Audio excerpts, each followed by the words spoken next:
Did a father and son travel to another dimension while driving home one evening, or were they abducted by extraterrestrials from another world?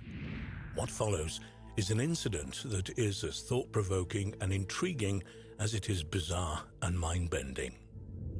The enthralling encounter began at around 9 p.m. on July 6, 1978, when 66-year-old Francisco Nunez and his 23-year-old son Carmelo, both mechanics, were driving back to Mendoza in Argentina following a business meeting in Maupu.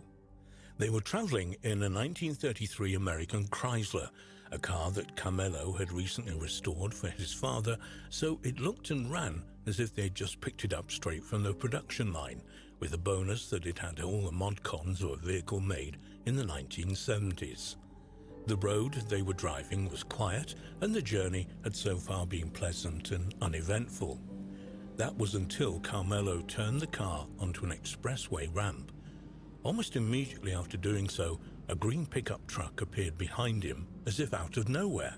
After several seconds, the truck passed them. However, as soon as it had, it pulled in front of them and began slowing down.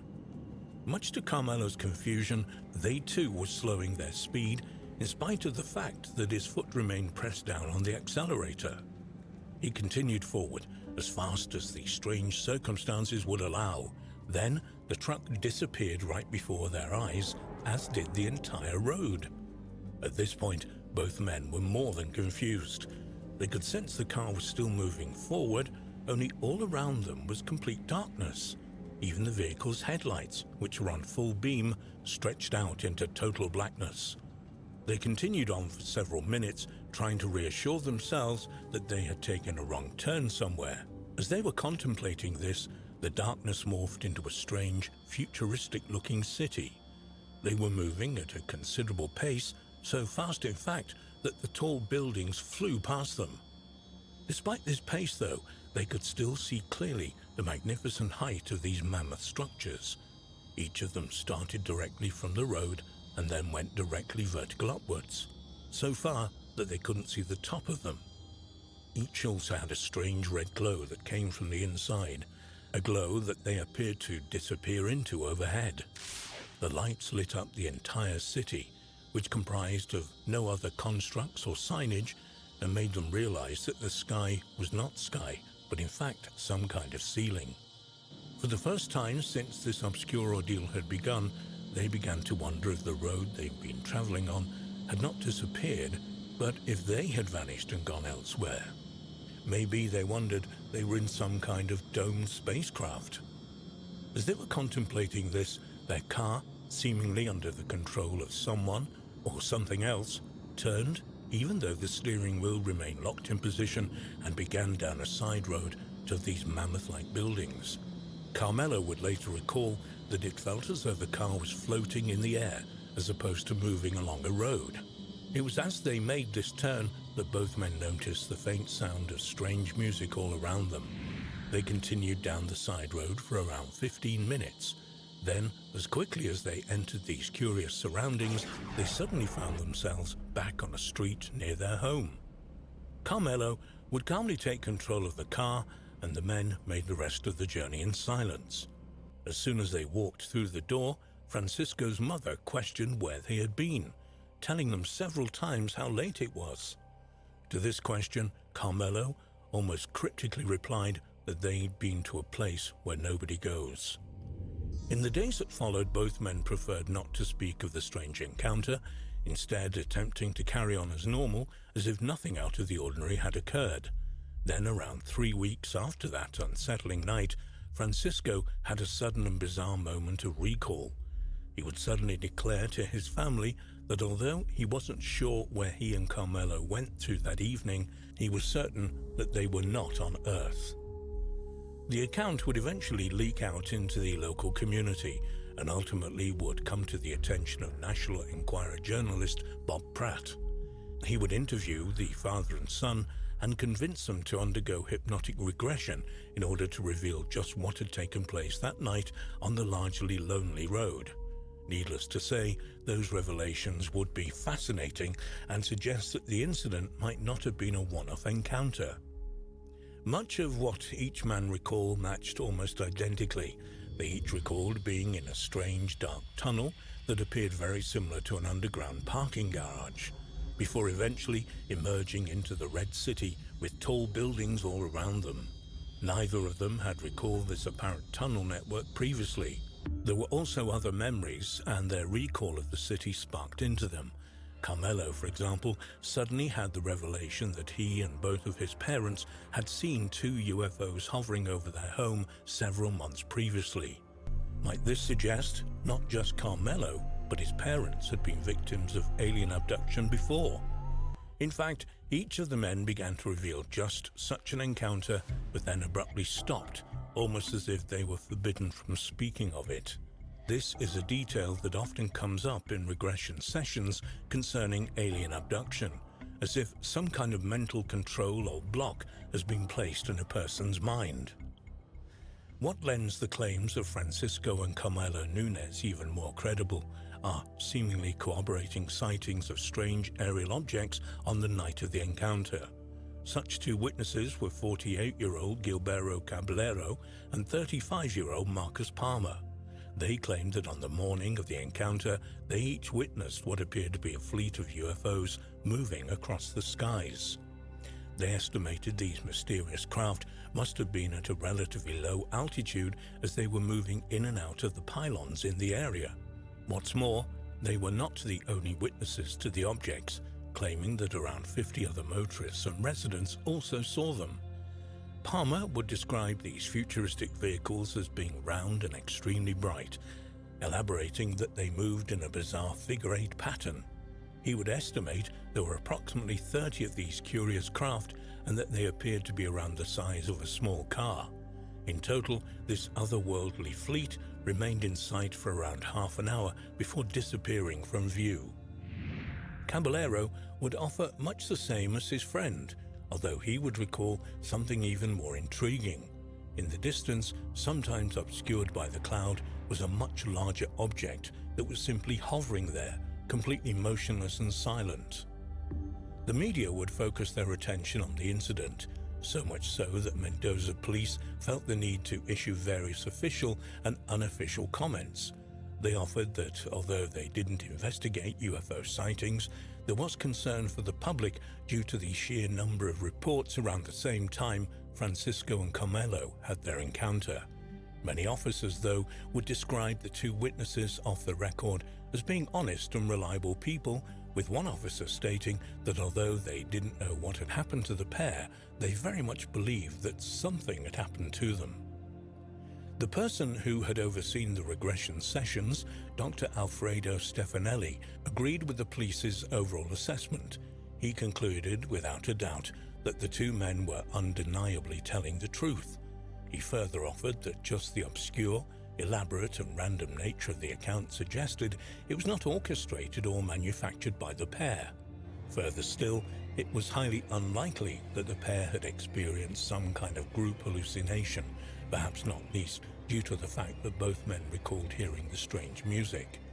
In short, as bizarre as their account may be, most who have investigated it have concluded it to be an authentic encounter.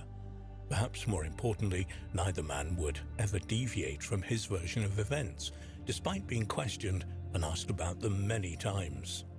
Just what did happen to the father and son that evening on the Argentinian road? Were they abducted by aliens? What was the purpose of the tall buildings?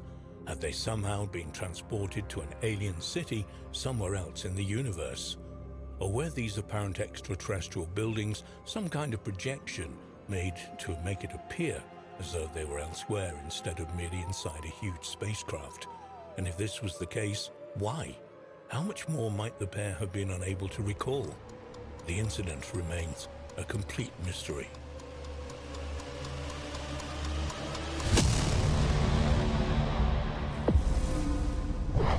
Occultist Aleister Crowley was undoubtedly one of the most notorious, controversial, and respected men of his era, all in equal measure. A person who captivated many with his writings and enchanting personality, and who was prepared to seek out knowledge of all kinds throughout his rich and experienced life. He was also, and continues to be, at the center of a storm that argues that one of his occult rituals, or more specifically, an attempted reproduction of it by two of his followers just before his death, resulted in a wave of UFO sightings and alien abductions that would begin shortly after. Was a portal opened using ancient rituals that led to these strange crafts and unsettling entities entering into our world? Crowley had claimed to have communicated with entities from other realms on several previous occasions. In Shanghai in 1906, for example, he would attempt to summon his holy guardian angel, Aiwas, and would do so with the assistance of Elaine Simpson, another renowned occultist and medium, and a person who it is claimed Crowley had contacted through astral means, literally psychic meetings, on several occasions. On April the 20th, 1906, in Simpson's temple, he seemingly succeeded in this communication, writing years later that his guide appeared from an astral plane, enveloped in a fantastic blue and carrying a strange wand.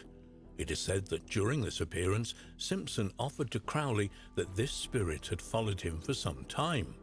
Without a doubt, though, the most intriguing and perhaps unsettling sessions occurred between January and March 1918 in the furnished rooms of the Central Park West Hotel in New York.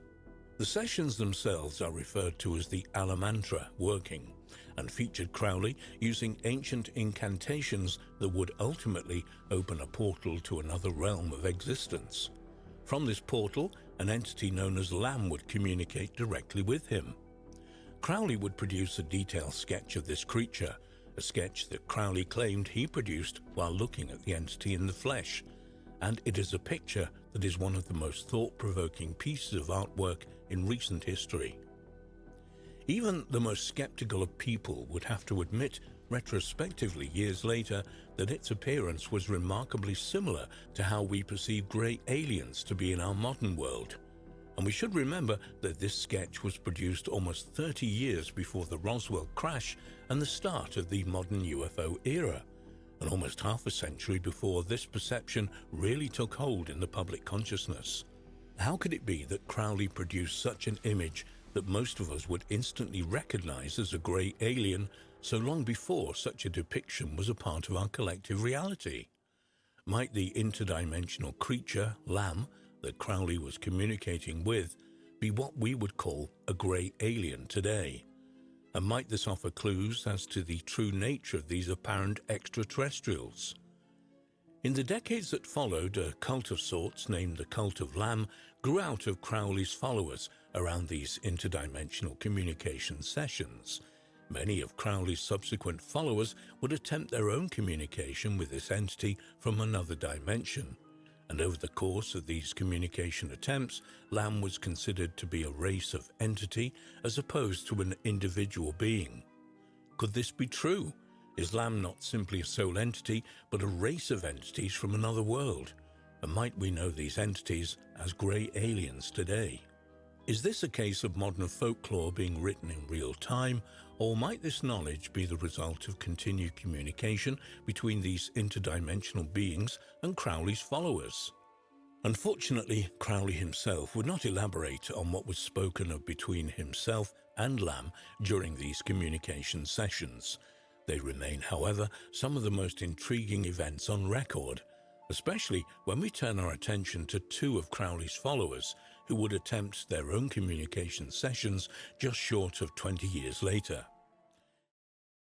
In January 1946 in Pasadena, California, Jack Parsons and L. Ron Hubbard would proceed with their own rituals in an attempt to recreate those of Crowley's in the Central Park West Hotel.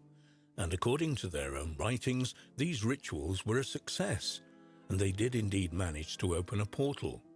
It is perhaps interesting to note that both men would go on to have successful, if extremely different lives following these sessions. Parsons would start what would become the Jet Propulsion Laboratory, an organization at the cutting edge of technology, not least space travel technology. Hubbard, on the other hand, would begin the Scientology movement. Many have pondered whether the inspiration, influence, and subsequent success of both men in their endeavors is because of their communication with entities from other worlds during these sessions in the mid-1940s. To some, though, the topic of debate was not whether the amateur occultists had managed to open a portal with which to communicate with interdimensional beings, but whether they had managed to close it correctly or not. And according to some researchers, they didn't. And this failure to securely close the portal allowed permanent access to our world to those who resided in this other realm. Might this apparent failure to close the portal they had seemingly opened have resulted in all manner of entities and their flying craft coming into our world? Is it merely a coincidence that the UFO sightings began, many of them in the United States, in the years immediately following these sessions? Admittedly, this is pure speculation, but intriguing speculation nonetheless, especially when we remind ourselves once again of the sketch of Lamb and how similar it was to a grey alien being. It's also interesting to note that the location of the Roswell crash in Roswell, New Mexico, sits along the 33rd parallel, a line of latitude that has numerous paranormal encounters associated with it. The location of the ritual sessions performed by Parsons and Hubbard in Pasadena resides close to that, just off the 34th parallel. If this portal was left open by Parsons and Hubbard, does it remain open today? If this is the case, is there anyone so adept at occult knowledge as Aleister Crowley undoubtedly was that able to close it? And might this open portal explain a plethora of UFO sightings, as well as encounters with alien entities and even Bigfoot creatures that have swept through the United States and indeed the world since the late 1940s? And as well as the Roswell crash along this line of latitude, several other claims of downed UFOs exist here also. Might this apparent open gateway be to blame?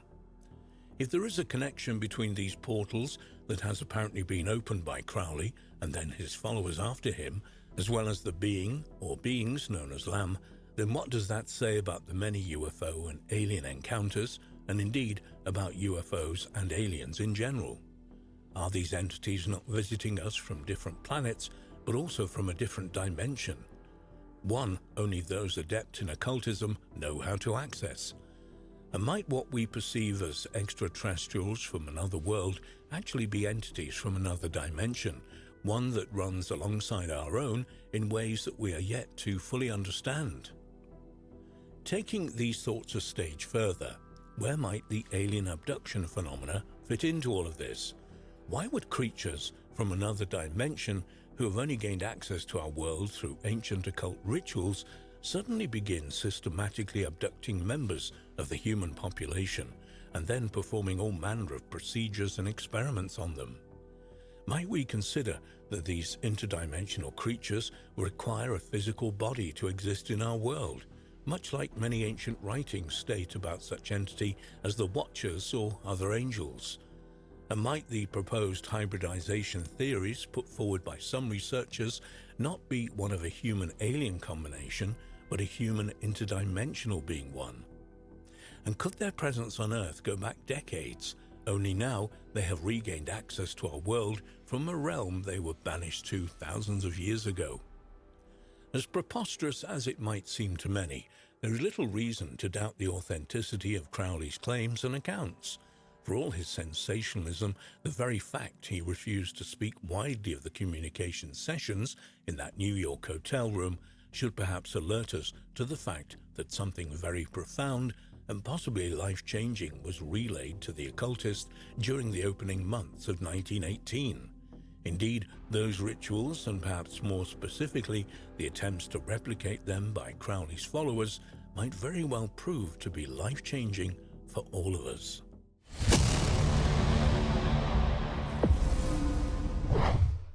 One of the most persistent rumors of the Roswell UFO crash is that the United States military did indeed recover an alien vehicle that day in New Mexico in 1947. And what's more, they systematically reverse-engineered it behind closed doors before presenting these advancements to the American public as the latest development in the technological revolution of our modern age. The CEO of a small business based in Cranford, New Jersey, named the American computer company Jack Schulman, burst into the public spotlight in December 1997, when he claimed to have proof that technology from the Roswell crash had indeed been secretly reverse-engineered under the watchful eye of the United States military. According to Schulman, the military would discreetly gift this technology to various American companies who would then reverse engineer it in multiple ways before they would patent it as scientific breakthroughs in all manner of fields and industries. And while these developments would be offered to the general public in the form of the latest television, computer, or phone, behind the scenes, the military would have first access to this cutting-edge technology and likely reserve the right to keep anything they saw fit for their exclusive purposes. Schulman would highlight the patenting of the transistor by the Bell Labs company in particular, asking what if this had, in fact, been developed as a result of reverse-engineered technology, that they had been one of the companies to whom the United States military had passed this technology with the orders of reverse engineering it. Ultimately, Schulman claimed to have proof to back up what he was suggesting in the form of a leaked handbook that he referred to as the Lab Shopkeeper's Notebook. He wouldn't initially divulge how he had come into possession of the documents, although it would later come to light, according to an article for Atlantis Rising by John Kettler, that he had been given access to it by the widow of a man named Jeff Proskauer.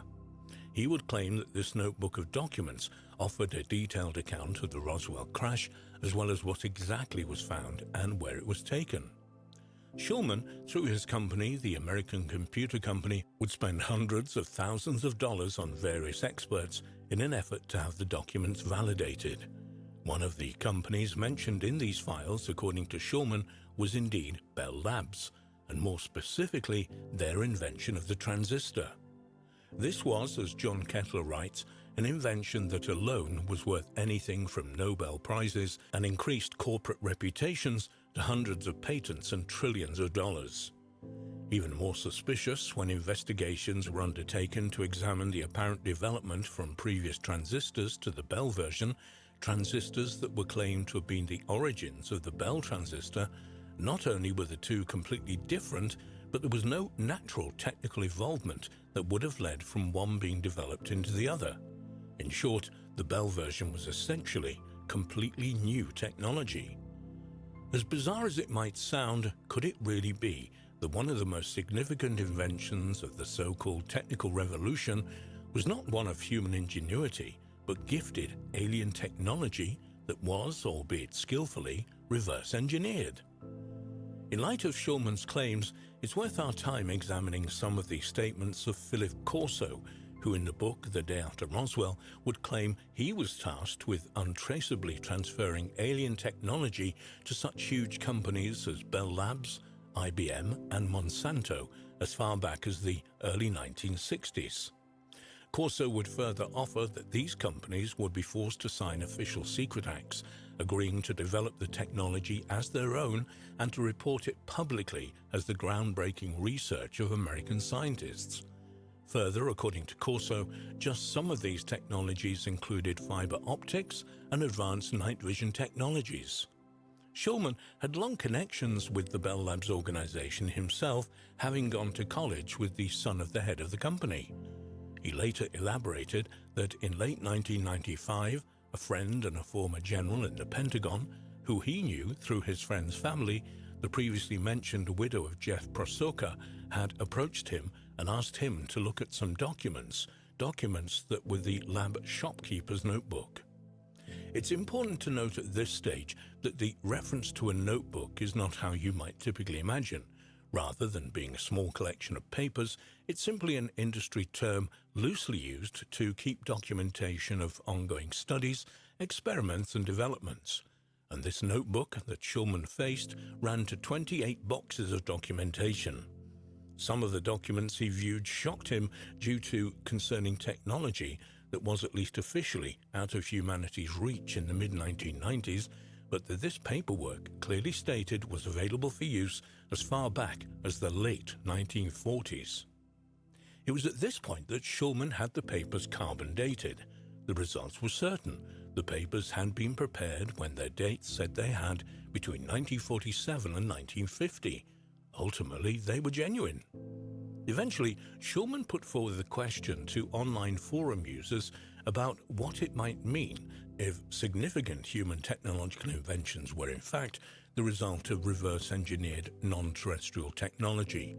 Shortly after these online questions, he began to suffer a tirade of ominous happenings. To begin with, these unsettling incidents would surface in the form of hostile messages left on internet forums, largely designed to tarnish the American Computer Corporation's reputation and image. These would quickly escalate into online attacks on Schulman personally. As well as the abuse and threats hurled directly at Schulman and the American Computer Corporation, there was a wider campaign to paint him as a deranged and possibly dangerous individual. Even more unnerving, the business premises of the company were broken into several times, some of which would result in the planting of classified information in the offices in some kind of bizarre attempt to frame them. The company would soon go on the offensive, taking swift legal action against any cases of slander against it, as well as heightening security around its offices. And perhaps more importantly, Schulman began to speak publicly of at least some of what he had learned in the lab shopkeeper's notebook, and even more importantly, began putting technical information and data of these findings online in an attempt to stop them becoming patented and ultimately off-limits to the wider public. Could it be possible that at least some of the technological wonders of our modern world are actually the result of reversed engineered extraterrestrial technology? It can't be ignored that such technological advancements surged forward from the late 1940s, coincidentally or not, in the years immediately following the alleged Roswell crash. And we should also note that despite the claims of the military that the object witnessed was merely a weather balloon, the original military statement to the press that they had a flying saucer in their possession shouldn't be immediately dismissed. Indeed, given how many people do seem to ignore this initial military response to the media, it could just prove to be the biggest bullet in the United States government and military ever dodged in terms of the UFO and alien question. Could there be any truth to Schulman's claims?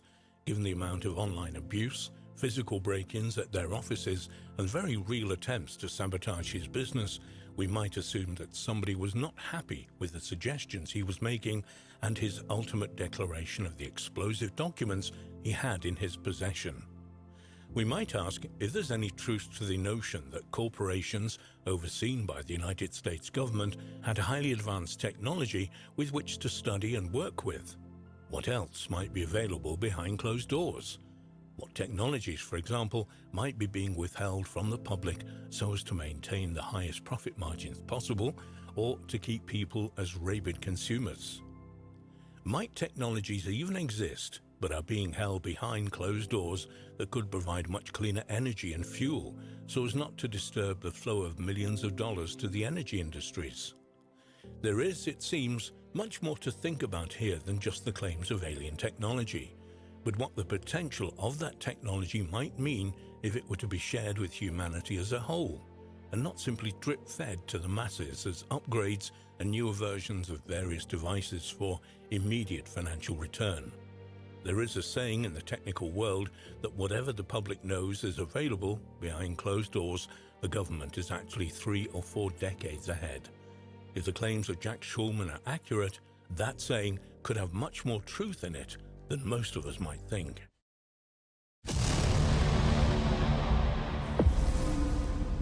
Did the intelligence agencies of the United States government use reverse-engineered alien technology to contact extraterrestrial beings elsewhere in the universe? And did this apparent communication attempt result in a top-secret deal that would see even more advanced technology be gifted to the American government? According to apparently leaked intelligence documents, that is exactly what happened. According to the allegedly leaked documents in 1952, in response to the recovery of several crashed UFOs in the late 1940s and early 1950s, an unofficial consortium made up of members of the CIA and NSA was put together. They would operate under the codename Project Sigma, and their purpose, as well as learning how to reverse engineer this alien technology, was to do so with the aim of making contact with aliens themselves. This they managed, and after identifying a suspicious group of asteroids, they used this advanced device to send out a secret transmission. Surprisingly, even to them, they would receive an almost immediate reply. It is claimed that as a result of this transmission was two separate face-to-face meetings between President Eisenhower and representatives from two different alien races. This meeting was said to have taken place on the evening of February the 20th, 1954 at Edwards Air Force Base in California. What is worth noting is that on that evening, Eisenhower did in fact go missing, causing temporary rumors that he had died. When the White House addressed the rumors, they assured the public that the president had required emergency dental work from which he was recovering. It is said that rather than recovering from dental surgery, Eisenhower was in talks with a race of extraterrestrials called the Nordics, or as they are tagged in the report, the Blues, in an empty hangar at the airbase. They would offer technology that was advanced around medicine and enabling the United States to move away from fossil fuels and towards cleaner, environmentally friendly energy. Whatever the finer details of the discussion were, no deal was reached. Almost immediately following this meeting, however, a second race of extraterrestrials suddenly made contact and a second meeting went ahead. This race of aliens was the Greys, who appeared to be exactly the same extraterrestrials that many victims of alien abduction report. This communication and arrival of this second group of aliens was not a complete surprise to Eisenhower and those involved with the project. According to the report, the Blues had warned them of their presence, claiming they had a formidable force just at the edge of the solar system. What's more, this fleet kept Earth under constant surveillance and was locked into the planet's orbit. The Greys would also offer technology to the Americans, and in return they asked for free access to the population. Essentially, they could abduct them and perform experiments for their own learning. Following these procedures, they would wipe their memories clean and return them to where they were taken from. What's more, a full list of abductees would be provided to the government, and only a very limited number of people would be taken. Perhaps unbelievably, a deal was made, and an abundance of technology soon found its way into the hands of American scientists under various projects of the intelligence agencies. There have been some suggestions that this deal was made not only for the technology itself, but to prevent a similar deal from being made with their Cold War nemesis, the Soviet Union. If these claims were true, it is not that much of a stretch of the imagination to think that Eisenhower would have felt it necessary to come to a seemingly drastic arrangement in order to keep such advancement out of the hands of those on the other side of the Iron Curtain. The reason given by the Greys for the need to experiment with humans was their need to understand human DNA. This was so they could create an alien-human hybrid in order to address the problem of their own degraded DNA. Part of this deal, it is claimed, was to use female members of the population as unwitting incubators for these hybrid entities. Incidentally, many researchers into the alien abduction phenomenon have independently come to similar conclusions, that the main reason behind these harrowing encounters is to create just such an alien-human hybrid. However, unlike the details of the deal allegedly agreed upon in 1954, the real goal of these extraterrestrial visitors is to colonize the planet with these alien-human hybrids, discreetly and without the population even being aware of it. It might be worth our while examining just one such case where it appears an unfortunate woman from California was used by these alien creatures in just such a way. In 1988, professional photographer Kim Carlsberg, who later discovered she was a repeat abductee, witnessed a bizarre craft over the Pacific coast. Later that evening, she awoke to find herself surrounded by strange, grey alien entities. She would later describe being taken on board the craft, where she was artificially inseminated with a combination of her DNA, another human male DNA, and alien DNA. Only weeks later, before she was even aware she was pregnant, she was abducted again. The fetus was removed during this secondary abduction and placed inside an artificial chamber where it would eventually reach birth size. What's more, this was a prearranged, highly organized program. Her claim sounds almost identical to the objectives laid out by the Greys in Project Sigma. While many people believe this program is far from the benefit of humanity, it is Carlsberg's belief that if the aliens desire to integrate the hybrids into the world to help save it. A similar encounter to Carlsberg unfolded the previous year in Las Vegas in 1987. Brett Olden and his pregnant girlfriend, Diane Swanson, claimed to have been abducted from their bedroom by grey aliens and taken on board a bizarre spacecraft. They performed several experiments, including the precise removal of Diane's unborn baby. The following day, when she sought medical advice, she realized something was wrong. Doctors were completely perplexed as the surgical precision that the fetus had been removed with. Even stranger, 3 years later, Brett would claim to have been abducted by the same aliens once more. This time, however, he was taken to what he believed to be an alien-human hybrid who carried with her a young girl, who also appeared to be a hybrid. Although he didn't know why, he knew that this young girl was his and Diane's child that had been removed from her mother before she had been born. Was this yet another abduction that was a consequence of that alleged top-secret deal that would result in Project Sigma? Is it further proof that such outlandish suggestions as secret deals with alien races for technology might actually be closer to reality than any of us would ever wish to imagine? There were, although several further conditions stipulated by the Greys at the time of this deal being struck. They would stress, for example, that the United States government must never reveal that a deal had been made, nor should they even acknowledge their presence on Earth. They would further insist on no interference whatsoever in their programs, nor should they even be questioned on any aspect of it. The Greys also required several underground bases to be built by the United States with advanced technology that they would provide to them. Needless to say, these bases would be of a top-secret nature, and they would feature both United States military personnel and a Grey alien presence. Although figures vary depending on what source you go to, it's claimed that there could be as many as 30 of these subterranean facilities around the United States today. Ultimately, and although they were only rumors, it is thought that the Grey aliens began to stray from the rules of the deal as the decades went on. It's not known if the deal of this arrangement is still in place, if in an altered fashion, or in its original form, or whether there is a secret war of sorts taking place behind closed doors of the so-called shadow government, a war that could potentially see the planet taken over without us even realizing it. Might this inability or unwillingness to adhere to the rules of the deal be the reason claims of alien abduction increased so dramatically as the 70s gave way to the 80s, and then even more so as the 20th century handed control over to the 21st? Might this group of seemingly opportunistic alien entities that we refer to as the Greys have assumed control from behind the scenes? Could it be that this assumed control, through the insertion of alien-human hybrids into our society, has already begun?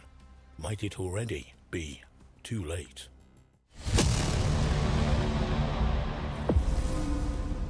Is it really possible that a stargate or portal was discovered in a cave that goes back to the legends of ancient Greece?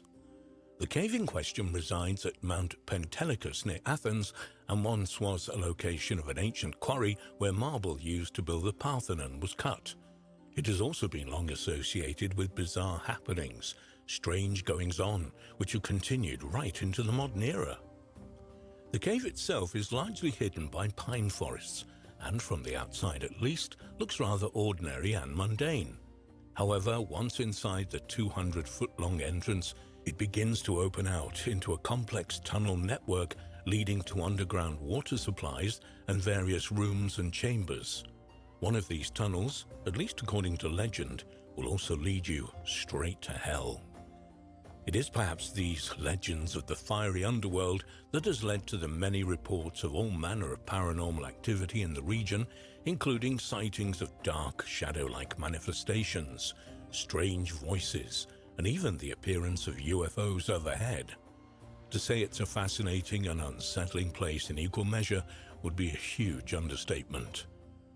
At the entrance of the cave itself, thought to have been added sometime in the 1200s, is a small church. It's believed that the church was built by a Gnostic sect of Christians, not least as there are some very intriguing and out-of-place carvings inside this small church.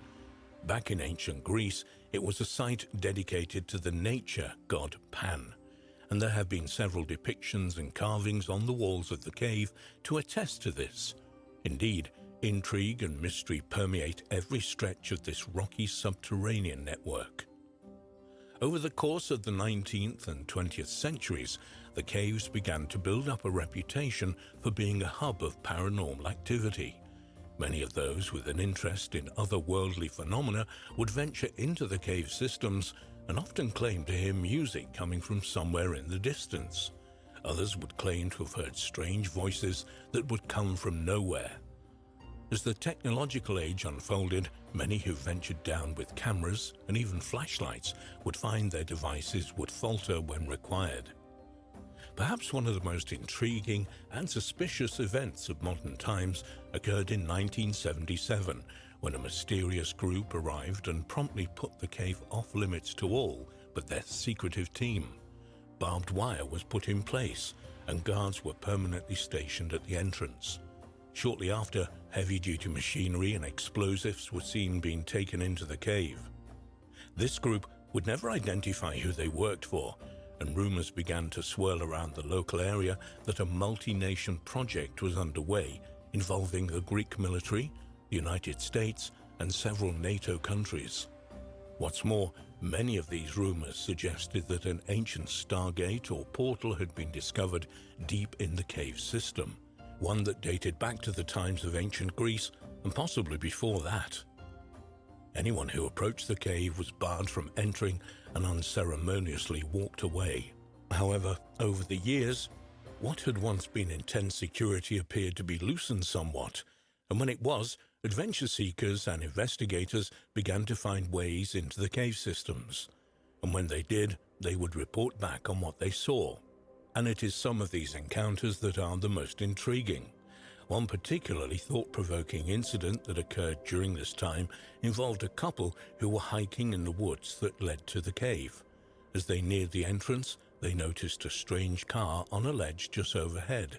However, despite how long they examined this bizarre scene, they couldn't imagine just how the car had got there in the first place. It should, given the terrain surrounding, have been impossible. They hiked the same route multiple times over the next few days, noticing the same car each time they walked past that particular part of the trail. Eventually, overcome with curiosity, the pair ventured up to the entrance to examine the mysterious vehicle a little more closely. To their surprise, the car appeared to be in pristine, undamaged condition, as if it had been taken straight out of the showroom. There were certainly no blemishes or even dirt marks to suggest it had been driven to where it now rested. As the husband peered inside for a closer look, his wife noticed something in the bushes nearby.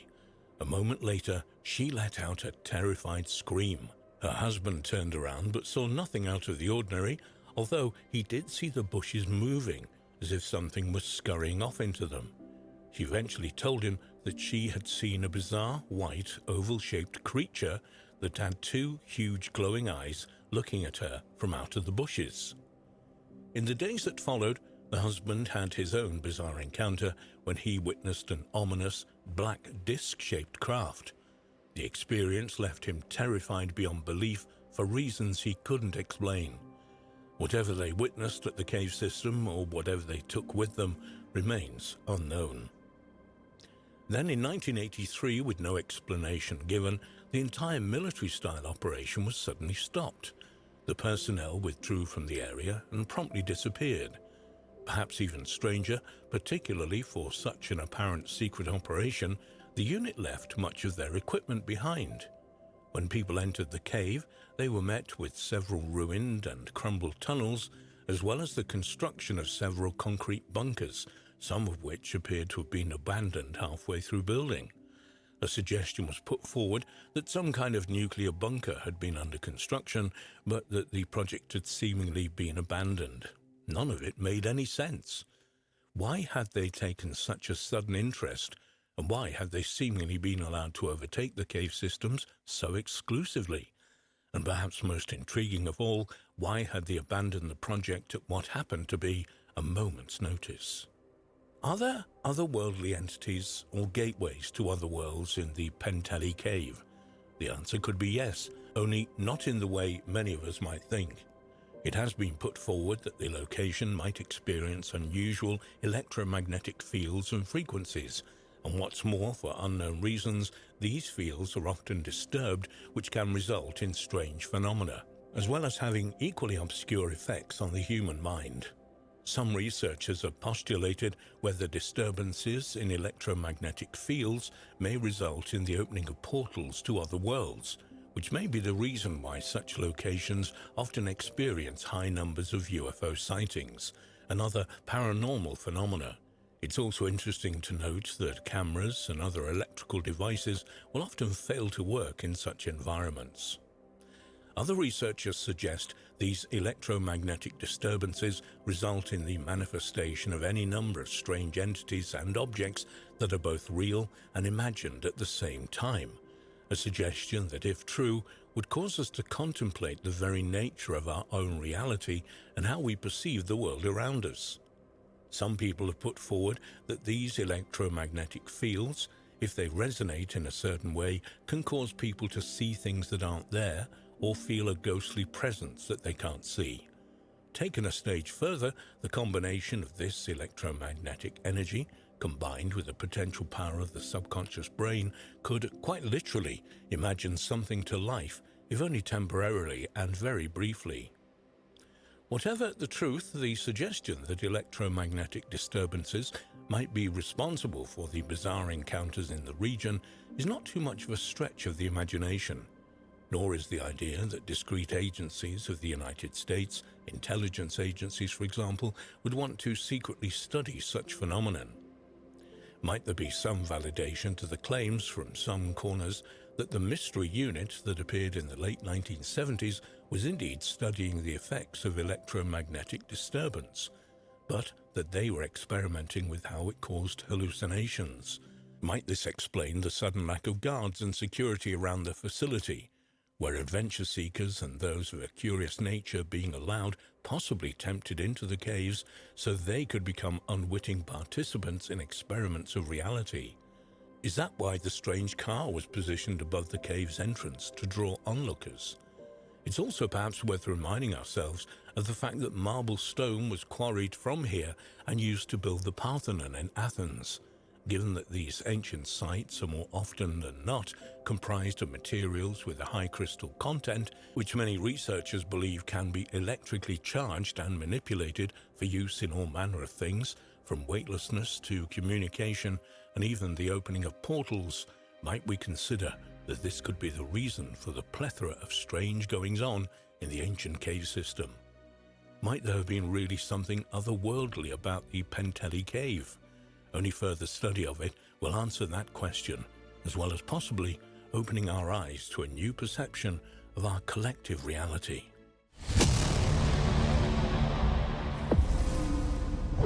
In recent years, special access programs developed under the United States government have documented their current research topics, one of which has received significant funding. The study in wormholes is a very real thing, and certainly backed up with some evidence. NASA have also revealed a study into portals, which they have stated are large and sustained. Could it be that such authorities have finally stumbled onto these invisible doorways to other locations? And if so, how long have such things been around? Could such a new discovery account for some of the strangest incidents on planet Earth? Many psychic researchers who are investigating this enigma are convinced that this planet of ours holds many secrets which are constantly being probed. Indeed, these invisible windows through which individuals have taken a journey to the past is only one of many mysteries of planet Earth.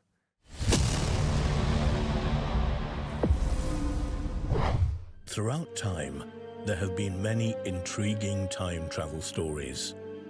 One of the most puzzling accounts deals with a very brilliant Egyptologist, Joseph Bonomi, and a mysterious inventor named Samuel Alfred Warner. Between them, it is rumored they designed and built a real time machine based on secret ancient Egyptian knowledge. Hiding deep within the grounds and shrouded by trees stands a foreboding mausoleum, an imposing 20-foot tall with a pyramid roof.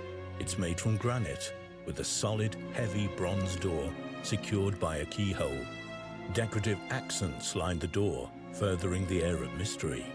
The door's margin displays a rectangular strip of Egyptian hieroglyphs. Built in the early 1850s, it was intended as the final resting place of a woman named Hannah Courtois and two of her three daughters, Mary and Elizabeth. Very little is known about Hannah Courtois or about her three daughters, Elizabeth and Mary Ann. But for the last 150 years, they've been at eternal rest in a mausoleum at Brompton Cemetery, West London. During her lifetime, she'd amassed a fortune. Some said she'd been the mistress of kings, politicians, and rich, powerful men. No one knows who fathered her two daughters, but they died soon after their mother, and nobody knows how they died. More mysterious still is the mausoleum, standing 20 feet tall in the middle of Brompton Cemetery, and rumored to be a time machine. It is rumored that Bonomi designed Hannah's mausoleum, a theory given some credence by its pyramid-shaped peak and by the mysterious hieroglyphics inscribed on the walls of the tomb and on Bonomi's own headstone. The Victorians were fascinated with the idea of time travel, and some believed the pharaohs had discovered its secrets. Might Bonomi have learned the time travel trick during one of his expeditions to the pyramids? Gently opening the old iron gate of Brompton Cemetery is somewhat similar to breaking the spine of a book containing some secret London history. Well-known suffragist Emmeline Pankhurst was laid to rest here. Beatrix Potter also walked its many plots of land and penned names from gravestones to use in her work, these including decedents Peter Rabbit and Mr. Nutkins.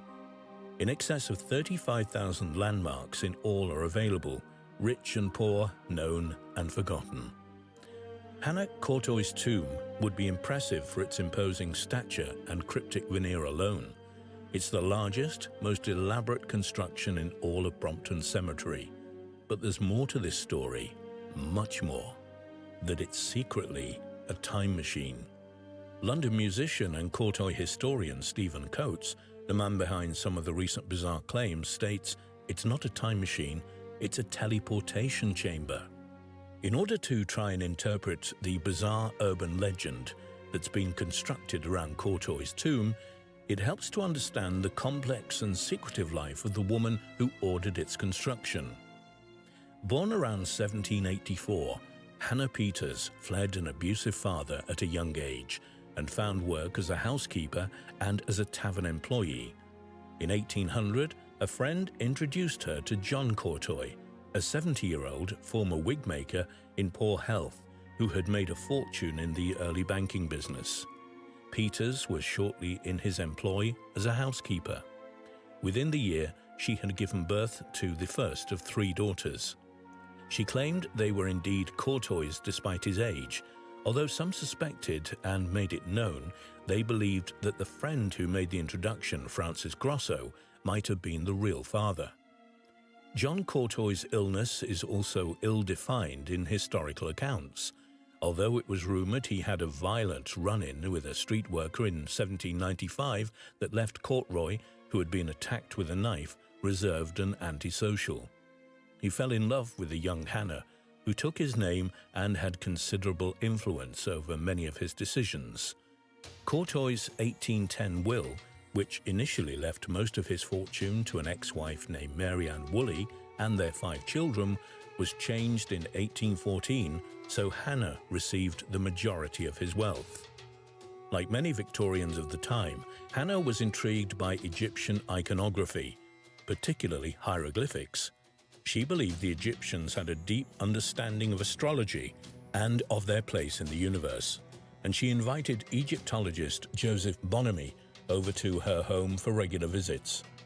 Bonamy and Hannah would spend hours discussing Egyptian lore, with Hannah hoping to one day fund Bonamy's expeditions to Egypt so he could further their studies. When Hannah passed away in 1849, she was laid to rest in an expensive, elaborately designed mausoleum in Brompton that paid tribute to her interests. Bonamy arranged for the tomb to feature Egyptian characters and a pyramidal top. Later, Mary and Elizabeth, who never married for fear of losing their wealth to untrustworthy men, joined her.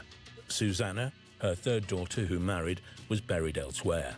When Bonamy died in 1878, he arranged for a depiction of Courtois' tomb to appear on his own modest headstone.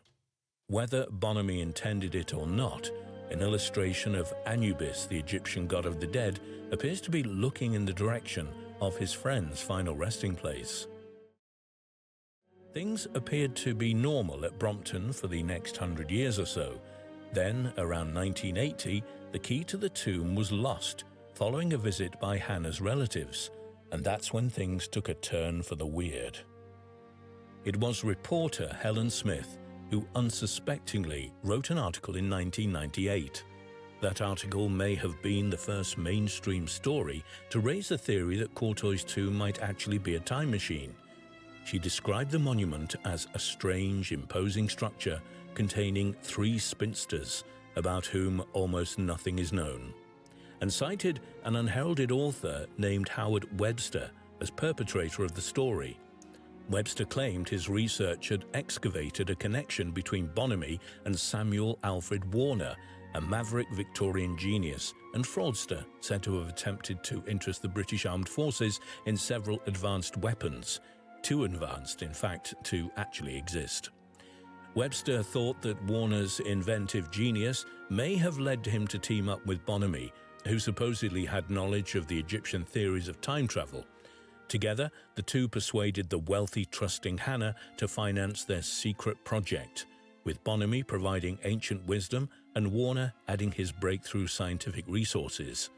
By strategically placing their device in a cemetery, Warner could guarantee the structure was unlikely to be disturbed over decades or centuries, allowing him to return to London after traveling through time again and again.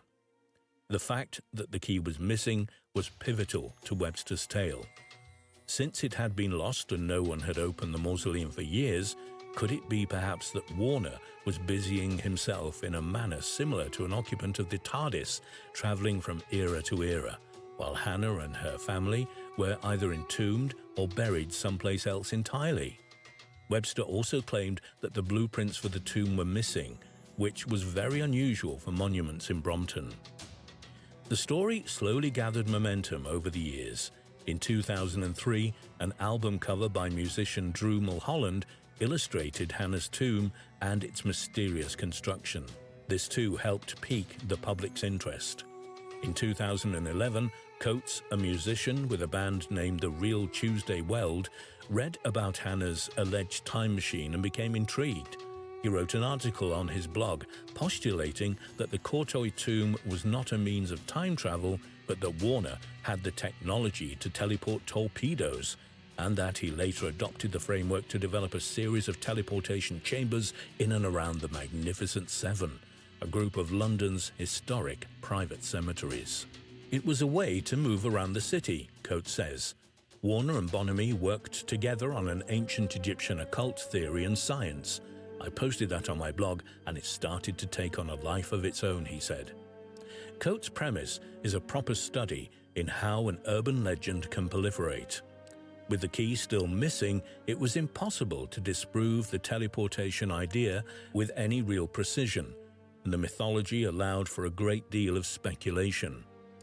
Why did the tomb take 4 years to complete following Hannah's death, which meant she didn't actually enter it until 1853? Was Hannah fooled by the two to fund what she believed would be a time machine?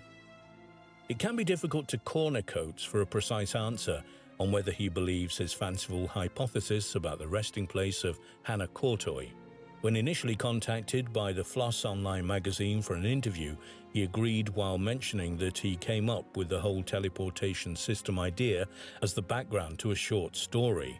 In conversation, he presents the teleportation springboard as a way for people to make up their own mind about what the tomb might contain.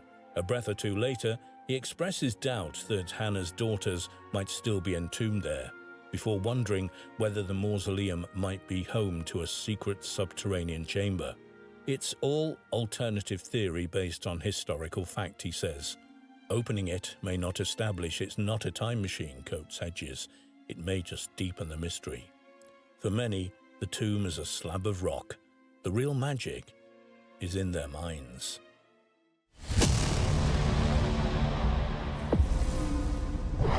The airship sightings of 1897 are arguably the first UFO wave in history, 50 years before the start of the modern UFO era. The wave itself actually began in November 1896, when mysterious airships were spotted flying against the wind over San Francisco. From there, they appeared to head steadily east, being spotted across California and into the states of the Midwest. By April of 1897, sightings were being made over Chicago, Illinois, and continued to be reported south of the Windy City over the coming days and weeks. However, when these strange vessels reached Texas, some of the most intriguing episodes of all unfolded. Just who might the crew of these bizarre aerial vehicles have been? Without a doubt, one of the most intriguing and detailed encounters on record during the wave of airship sightings was that of John Barclay in Texas. According to the account, which appeared in the Houston Post newspaper on the evening of April the 21st, 1897, John Barclay awoke to hear his dogs barking agitatedly outside. At the same time, he could hear a high-pitched whirring sound seemingly coming from above his house. He was more than shocked to see just one of those airships descending into a field a short distance from his house. He would later describe the airship as being a curious, oblong shape with wings and various unknown side attachments. He also recalled that there were several bright lights on board the vessel, lights that were much brighter than electric lights. He set out towards the craft, noting that the lights went out the closer he got to it. There was still enough light from the moon, however, for him to be able to see the vehicle clearly. Before he could reach it, though, as if out of nowhere, a man was suddenly standing in front of him. He assured him he would come to no harm and asked Barclay to lower his gun, which he duly did. After a moment or two, Barclay asked the stranger his name, to which he replied that it didn't matter about his name and that he could call him Smith. The man then proceeded to hand Barclay a crisp $10 note before asking if he could purchase lubricating oil, 2 chisels, and some bluestone from him. He offered that Barclay could keep the change for his assistance. Barclay agreed, but before going on his way, he asked the mysterious gentleman if he might be able to see the ship. To this the man declined, stating that he couldn't permit him to get any closer to it, although he didn't offer why.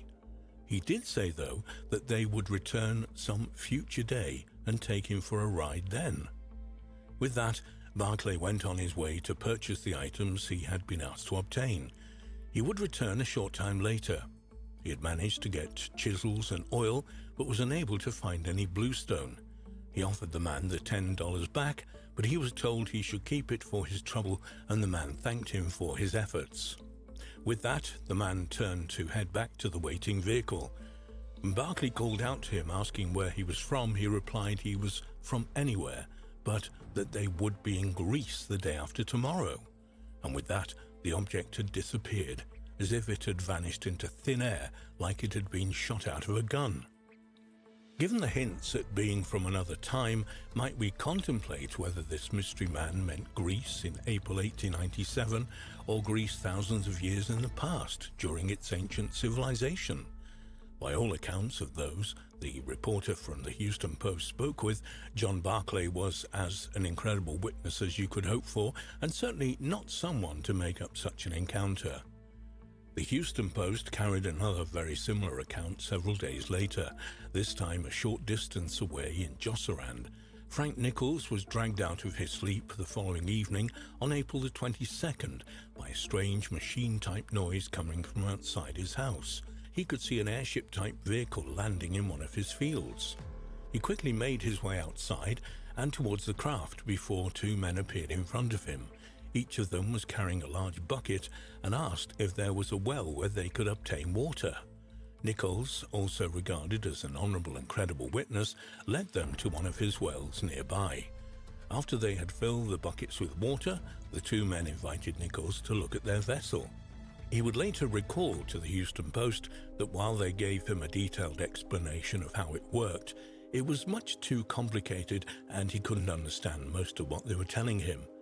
He did recall, though, that the vehicle ran on highly condensed electricity, and perhaps intriguingly, that this technology would soon be given to the wider public. These two strangers further informed Nichols that 5 of these vehicles had been built in the state of Iowa and were being tested as they used a newly discovered material. A similar encounter unfolded several weeks later in Hot Springs, Arkansas, on the rainy evening of May the 6th. On the night in question, Deputy Sheriff McLemore and Constable Sumter witnessed an approaching airship land near where they stood. They immediately made their way to where the object had descended to investigate further. When they were a short distance away, they called out to those on board, asking them to identify themselves. Out of the light of the vessel, a bearded man approached them.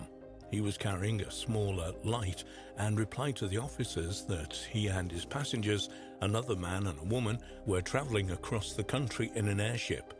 While the woman largely kept herself back in the shadows, the other man appeared to be filling something that appeared to be a sack with water. After several moments, the bearded man offered the two police officers a ride on the vehicle, claiming that they could take them where it wasn't raining. 2 officers, however, politely declined. Interestingly, McLemore would recall how the main light on the ship appeared to dim and brighten repeatedly. When we consider the fact that the Hot Springs area is a site of natural crystal, we might contemplate whether some kind of recharge operation was taking place between these crystal formations of the area and some kind of advanced technology on board. So who were these mysterious visitors who were seemingly traversing the United States in these mystery airships? While the sightings automatically fall into the UFO field of research, as Jacques Vallée commented in his book Dimensions, it is highly unlikely that the occupants of the airships were extraterrestrial in nature, not least as they looked exactly like any other American at the time and appeared familiar with and possessed American currency. Might these mysterious aerial travelers have been everyday American citizens who just happened to be part of some kind of top-secret testing of a new flying vehicle? As tantalizing as the idea seems, it appears unlikely. Where, for example, was the great unveiling of such new aerial vehicles in the years that followed? If not aliens or engineers testing out an experimental machine, then might we consider that those on board these airships had arrived in America not from another country, but from another time? We might recall how the travelers John Barclay met claimed they had come from anywhere and would be in Greece the day after tomorrow. We perhaps should also consider the possibility that these travelers had not come from the future, but quite possibly from the past. After all, if we accept even the possibility that advanced civilizations existed in the distant past, who is to say that they might not have been developed and advanced enough to have been able to master time travel? Perhaps the occupants of the airships had arrived in, to them, the future from long before our own history. Like many such mysterious and curious encounters, there are many more questions than answers regarding the airship sightings of 1897, including exactly where these strange ships and their occupants arrived from.